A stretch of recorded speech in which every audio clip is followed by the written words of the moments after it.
Wally Szczerbiak, CBS Turner Sports college basketball analyst. And, hey, Wally, do you remember who you were compared to when you were coming out of college?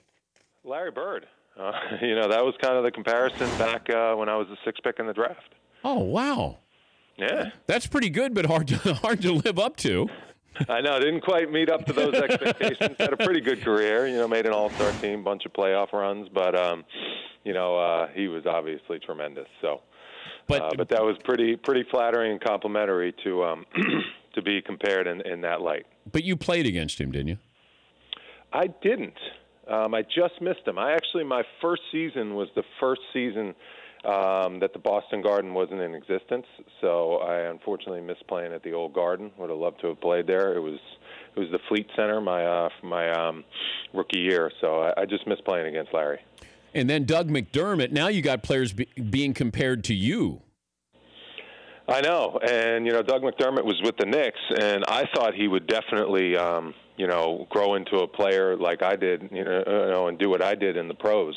So far he's been on 4 teams. And he's been traded around. He hasn't really been able to expand his game. He's a great shooter, 40% three-point shooter, but I thought he would be able to do more inside the arc, a little bit of posting up, get to the free throw line here and there.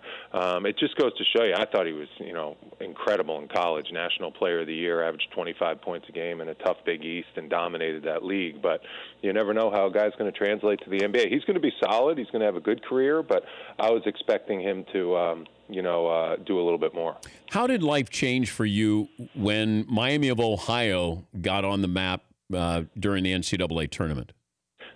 Well, I'm a pretty humble guy, so I tried to stay as grounded as possible, but it was really like a coming of age as far as, hitting the national scene. I had played on the Goodwill Games team that summer with Elton Brand, Andre Miller, and we won the gold medal at the Garden against a lot of international teams. So that's when the NBA scouts started to have me projected as a lottery pick. But when you're playing at Miami of Ohio, and back in '99, the games weren't televised, my parents had to watch the scores on the ticker on the bottom of the TV.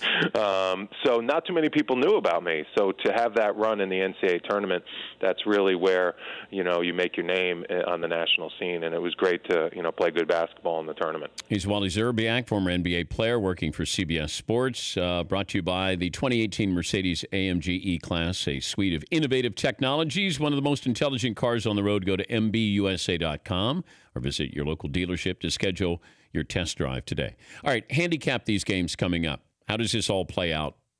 Well, Kentucky, we thought had the toughest road to the Final Four. Now, they have to go through a 9 seed in K-State without maybe their best player in Dean Wade to get to the Elite Eight, and then they're looking at Loyola Chicago and Nevada, an 11 seed and a 7 seed. So you never know what's going to happen in this tournament. The fact that the top 4 seeds lost in the South region is just incredible to me, and it's why my bracket is completely blown up. So they have a pretty nice road to the Final Four. They would be the favorites in the South. Then in the West, I really thought UNC was going to be able to handle business down there, but Texas A&M just wiped the floor with them. Boy, did they bring it big time, and they got some really solid big men inside, and then Xavier goes down, the number 1 seed. So the Zags are looking pretty good, but don't sleep on Florida State. That team has a ton of talent, and Michigan, wow, what a game they had, with that buzzer beater getting by there. So I think Michigan's probably the favorite with the way they can play defense. I don't think they've hit their max offensively in the tournament. They've been struggling a little bit shooting the ball, but their defense has gotten them into the Sweet 16. So if they can get both ends of the floor clicking, I think they're going to be good on that end. And then it's Duke and Nova on the other side. I mean, Villanova is looking as good as any team in the tournament, and so is Duke. So I think those two teams are going to end up in the Final Four out of the East and out of the Midwest. If I give you the first pick in the NBA draft, you taking Bagley, DeAndre Ayton? I'm taking Ayton. I just think his strength, He's 7'2" and he moves so fluidly. He's going to continue to expand his jump shot out on the perimeter. And defensively he moves his feet fairly well, so he can guard pick and rolls. Bagley's a special talent, and it's totally a toss-up. It really is. And the only thing I would be concerned with is when Durant went too, and you look at what happened out of that draft. And Bagley could have a Durant-type career, I think. He's just so gifted offensively, and the game comes so easy to him offensively, and he'll continue to get better defensively. That would be my only fear and worry.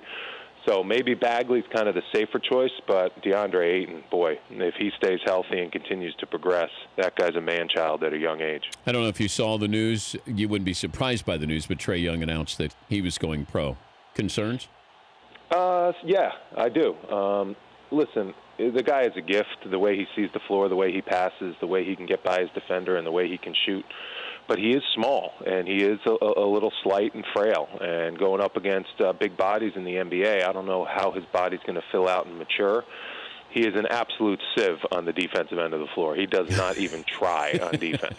And that's going to have to change when you get to the NBA because, as you know, you're going up against some good point guards on a nightly basis if you want to be a starter in the NBA. So he's got a lot of work to do on that end. His teammates really, they didn't step up for him. I mean, he got those guys a lot of open shots, a lot of open looks. He made incredible passes, and there are times his teammates didn't finish.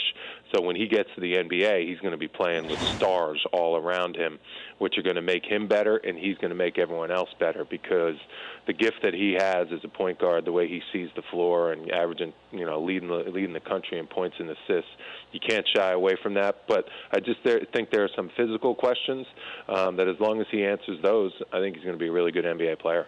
But Steve Nash didn't play defense. Yeah, but Steve Nash was 6'3", and Trae Young is about 6 feet, 6'1". He's got skinny shoulders. He gets pinballed around a little bit, but I agree. He's like a Steve Nash with the way he can shoot the ball, with his vision. He's got to get in the right system. If he gets in a Golden State system like Steph Curry, the sky's the limit for him. But if he goes to a different coaching system where they slow the game down a little bit and they don't give him complete autonomy and freedom to take some of those shots and make some of the mistakes that he makes, because he's had 10 turnover games, but that's because he just has total freedom, then I think he might struggle. But if he goes to the right system and the way the NBA is playing with the up-tempo, it should fit his style and his skill set perfectly. Did you ever wonder how Nash was so successful? Because if we had a pickup game and you didn't know who he was, he might be the last guy picked. You're right, but he played in the perfect system with Mike D'Antoni, so that maximized his talents. He was also very good with Dallas, with Dirk Nowitzki and Michael Finley. But when he went and played with D'Antoni, every offensive player, me included, dreams of playing in his system. It's just the best system in basketball to play. You push the ball up the floor, you're able to get into rhythm. If you miss one shot, you're not worried about when you're going to get the next shot because you're going to get another shot very quickly because he really encourages you to be aggressive, to play with confidence, to shoot the three ball. And, he's great for shooters. And Steve Nash is one of the best percentage shooters of all time, 50%, 40%, 90%. I mean, that guy was incredible the way he could do that, year after year. And hence he got those 2 MVPs. So he was a good player all around. And then that system, Mike D'Antoni's system, which I think every offensive-minded player in basketball who watches it or plays it would love to play and maximize his talents. Mike D'Antoni's underrated with totally being an offensive genius, and I know we love to throw that around. Paul Westhead, when what he did at Loyola Marymount, I thought was genius too. But I think what D'Antoni is doing now in real time in the NBA and at a very high level, and what he did at Phoenix. It didn't work out with the Knicks, but, I mean, it's incredible to watch this. And it's not just James Harden. He's making other players look a whole lot better than they probably are. Yeah, and he's got the whole league copying his system, and it's a lot more fun for fans to watch the game of basketball now as opposed to in the 90s when Pat Riley was beating people up and the scores were in the 80s and the games were shooting. Oh, that was 40%. So bad. And Fratello, right? Mike Fratello with Cleveland did the same thing. It was so bad, that basketball back then. Yeah, and the way Houston plays, the way they push the ball up the floor, Golden State, they move it, they pass it, everyone is a part of the game. It's just a lot of fun to watch. And now that Mike D'Antoni has gotten a defensive coordinator on his staff to also coach up the defensive end of the floor, that's why the Rockets are just dominating the regular season right now. Wally, good stuff as always. We appreciate your time. Thanks for joining us.